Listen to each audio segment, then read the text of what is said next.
Welcome to this still 108th installment of the Molon LeVay podcast. Male Defender podcast. We've actually got two of them for you. We had an intro earlier. I may put them up on YouTube the next day, on the same day, so there's no confusion. But I just read from Milo's intro there. And I talked to the guy about, hey, man, is it cool if I make some videos and whatnot? And he didn't respond to me. I contacted him on Twitter. Scott Greer is the author. I'll give you the full title of the book. The Transformation of Higher Education into Hateful Indoctrination, No Campus for White Men. I actually changed it to No Campus for Men. Tell you why. Not from this book so much as the last book, where it didn't matter what the race or of any of these males were. They had false allegations against them, and a lot of the basketball players in particular had a lot of these false allegation parades where they're drummed off campus.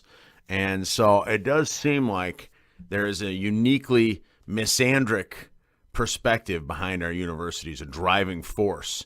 But of course, white males don't benefit from affirmative action, so that's another case that you could make right there. But victimhood culture really rang true for for me. To paraphrase the beginning, it used to be that you didn't want to be seen as a victim. You didn't want other people to see you as a victim because then you'd be singled out as weak. You might be picked on. There could be all kinds of bad things that could happen from you being seen as a victim in life, right? And so now people actually want to be seen as victims, As he says, this is no longer the case. Victimhood Olympics, in which multiple parties and individuals compete to prove that they are the most oppressed, now shapes public discourse in our time.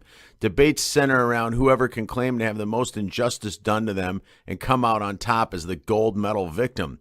Victimhood affords so much status in our society, because there's a cottage industry of hate crime hoaxes, all of which involve the fabulous making up their made-up wrongs to win sympathy from the public. On college campuses, students have burnished their victimization for all manner of causes. Those who shrieked over pro-life chalkings, they were the victims of the markings, and their safety was put at grave risk. So he talks about the three types of cultures: honor culture, dignity culture, victimhood culture. Of course, victimhood is not assigned based on an economic station or actual oppression. A daughter of a millionaire can be a victim, yeah, sure, like the Obamas, while the son of a struggling coal miner can be privileged. Status is dependent on racial, cultural, or sexual identity. Social interactions like this fit into the broader development of a victimhood culture, a moral system that is not just limited to the ivory towers. This culture represents a marked contrast to earlier cultures of honor and cultures of dignity. Honor cultures were also characterized by an intolerance of insults. However, unlike victimhood cultures, honor societies prize individual dominance and the proving of one's physical bravery through violence.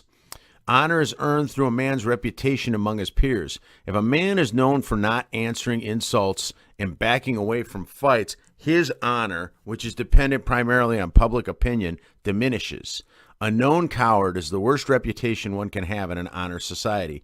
Men who prize their victimhood are not at all respected in honor cultures. Societies based on these values typically have weak authorities who are unable to resolve interpersonal disputes. Thus, parties resolve the conflicts between themselves on their own, even when their neutral third parties are available. An example of an honor culture would be America's frontier society, where state's authority was limited and many conflicts were resolved through duels and vendettas. As state authority expands and gains the respect of all who live under it, cultures switch from chiefly prizing honor to valuing dignity. Unlike honor cultures who assign status based on public opinion, dignity cultures stress that individuals have intrinsic worth independent of what their peers think of them.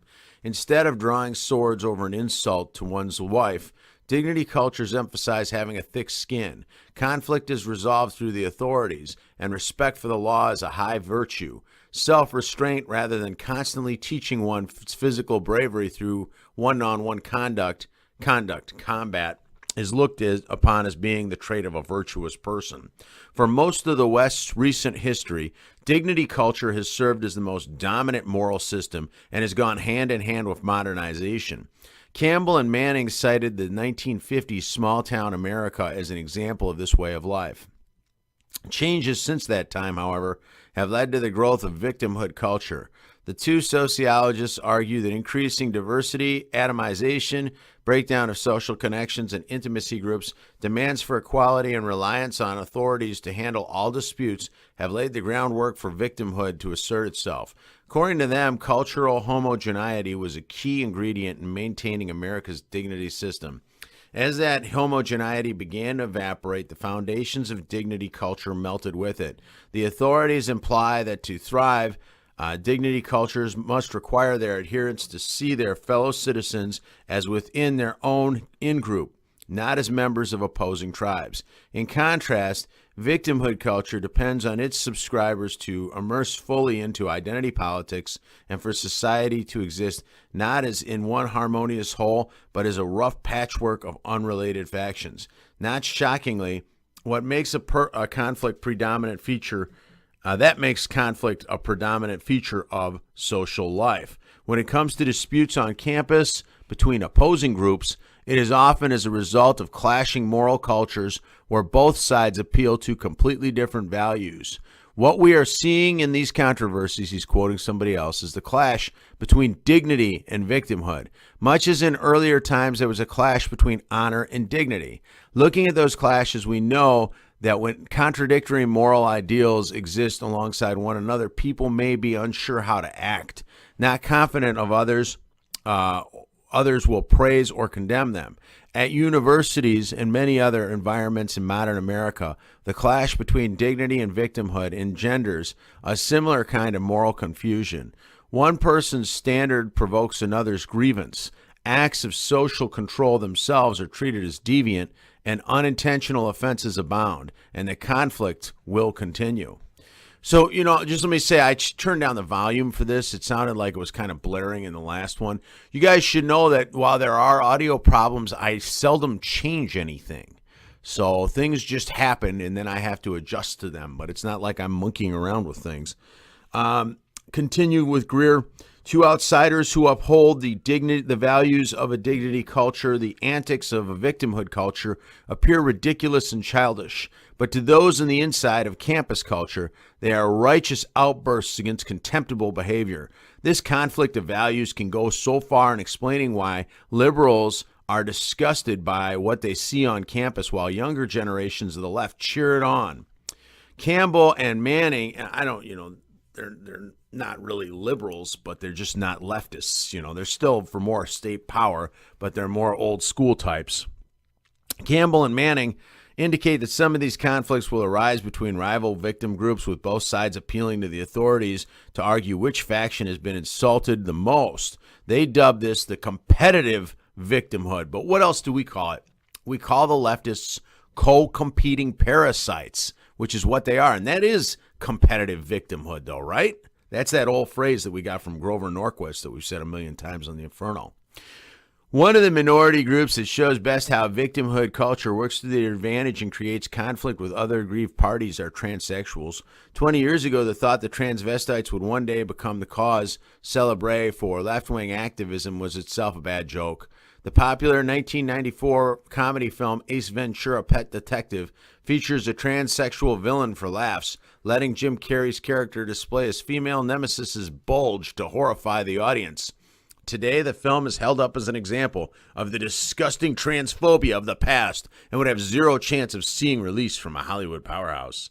The defining moment for the cultural left in 2015 was the celebration of Kardashian character Bruce Jenner's transformation into Caitlyn. Yeah, isn't that funny? I think of Bruce Jenner from my childhood, from the Montreal Olympics, and when he was on all those TV shows doing all those endorsements for like Wheaties and everything. But to the modern person, they just know him from being on the Kardashians, who, by the way, never did anything and should have no reason for fame. But I don't know. Showered with awards and praise from every corner of the establishment, Caitlyn Jenner came to symbolize the ascent of the transgendered to the forefront of the left's heroic victims. If you didn't agree with the hype or found her glamour shots unsettling, you are a bigot who perpetuated the oppression of the trans community.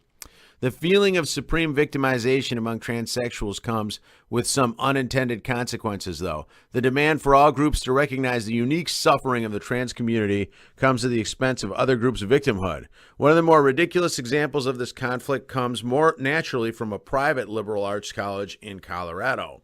In the fall of 2015, Colorado College attempted to screen Stonewall, a gushing film tribute to the riots that launched the gay rights movement. I know you've all seen it. However, trans students at the college were not happy with this idea. They called the film discursively violent and condemned it for reinforcing a hierarchy of oppression. The reason for this negative impression was that it did not feature enough non-white, lesbian, or transgendered characters, all the while starring a white guy. In the end, trans activists demanded the cancellation of the pro-LGBT event because the safety and well-being of queer and trans students surpasses the importance of critical discussion. Eventually, administrators at Colorado College caved and indefinitely postponed the Stonewall screening.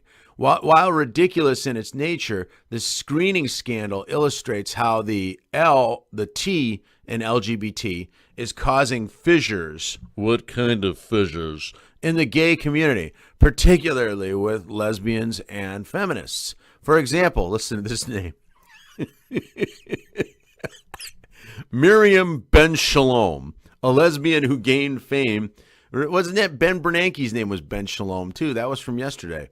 A lesbian who gained fame for challenging the U.S. military's now-defunct ban on open homosexuals serving in uniform was disinvited from a 2015 gay pride parade after making negative comments about transsexuals. Shalom is a strong believer that trans women can't be fully female because they have Johnsons. This view is shared by more than a few feminists who see transsexuals as male insults to real women, and he spells it with a Y, women. Feminist icon Germaine Greer has long voiced criticism on trans women and has declared, "You can hold a knife to my throat. I won't recognize trans people."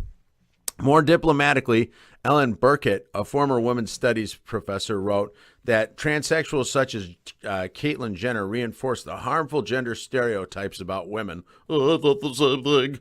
To Jenner, what makes a woman is a cleavage-boosting corset, sultry poses, thick mascara, and the prospect of a regular girls' night banter about hair and makeup. To Burkett, what makes a woman is the lifelong experience of being a woman, not the inner feeling a person has if he concludes that he is the wrong gender. Well, this is actually very important, isn't it? That they bring this up, because what has been the infernal position for years that they don't think, our argument is you want to comp life because you have a vajay? What? But they think that there's something mystical and magical about being a woman, and that's what gives them this advantage and sense of superiority. Whereas we say, wait, your genitals make you feel all these things? They would say it's not their genitals, it's all this wonderful things that have culminated in the magnificent person that I am, and all, and on and on and on and on and on. So I'm glad that they have that. One last paragraph. I'm going to stop. I have to leave now. There's a snowstorm. Would you like to hear more from this book? Let me know if you'd like to hear more. We haven't really read that much. This was the one there's a pretty cool section on Nietzsche too I wanted to get to. Let me know if you want to hear any more. The embrace of the transgender cause is the hottest victimhood issue, particularly galling when experts pervasively argue it has zero basis in any science.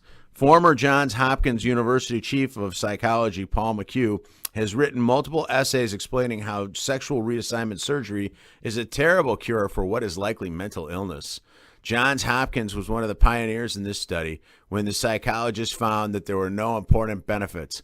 This intensely felt sense of being transgendered constitutes a mental disorder in two respects. The first is that the idea of sex misalignment is simply mistaken. It does not correspond with physical reality. The second is it can lead to grim psychological outcomes, as Dr. McHugh argued in a 2014 Wall Street Journal column. Well, that is why he's one of the most hated men in America. I actually have met very few transsexuals. The last one that I knew was in 2000, and she used to work out in my gym. And she was not in great shape. Well, no, I don't mean physically, but I mean was not mentally in great shape. But I'll leave that up to you to make those decisions. And tell me if you want to hear another one, because these are fun to do. And, I always loved reading from books to people that don't read books. I thought I was providing a valuable service. So let me know if anybody's interested. And thanks for stopping by the Molon LeVay Male Defender Podcast.